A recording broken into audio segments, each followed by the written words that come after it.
एक छोटा सा शहर था जहां ऑलिवर नाम का एक 10 साल का लड़का अपनी दादी मार्गरेट के साथ रहता था। जब वह बहुत छोटा था तभी उसके माता पिता की एक कार दुर्घटना में मृत्यु हो गई थी और तब से उसकी दादी ने ही उसकी परवरिश की थी। उनके पास ज्यादा पैसे नहीं थे, लेकिन उनका छोटा सा घर हमेशा प्यार और गर्मजोशी से भरा रहता था। मार्गरेट की सबसे प्यारी चीज थी एक पुरानी पैचवर्क कंबल। वह कंबल पीढ़ियों से उनके परिवार में था। हर पैच एक कहानी कहता था, एक उसकी शादी का, एक ऑलिवर के पहले जन्मदिन का और एक उस दिन का जब ऑलिवर ने पहली बार चलना सीखा था।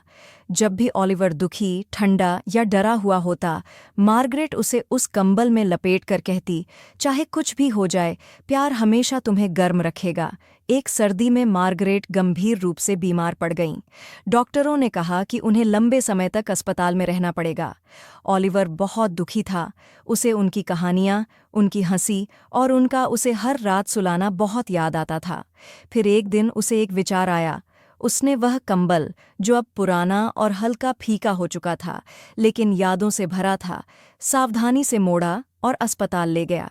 जब उसने वह कंबल अपनी दादी को दिया तो मार्गरेट की आंखों में आंसू आ गए और वह मुस्कुरा दी। अब ये तुम्हें गर्म रखेगा, ऑलिवर ने धीरे से कहा। हफ्ते बीत गए। मार्गरेट धीरे धीरे ठीक होने लगीं।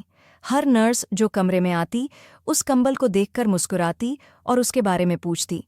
उसमें एक तरह का जादू था, वह जादू जो परी कथाओं में नहीं मिलता बल्कि सच्चे प्यार से बना होता है। सालों बाद ऑलिवर खुद एक नर्स बन गया और जब भी वह किसी अकेले बच्चे या बुजुर्ग मरीज को देखता तो उसे अपनी दादी की वो सीख याद आती कि कभी-कभी एक छोटा सा काम, जैसे प्यार से भरा एक कंबल बांटना, किसी का दिल उस तरह गर्म कर सकता है जैसे और कुछ नहीं।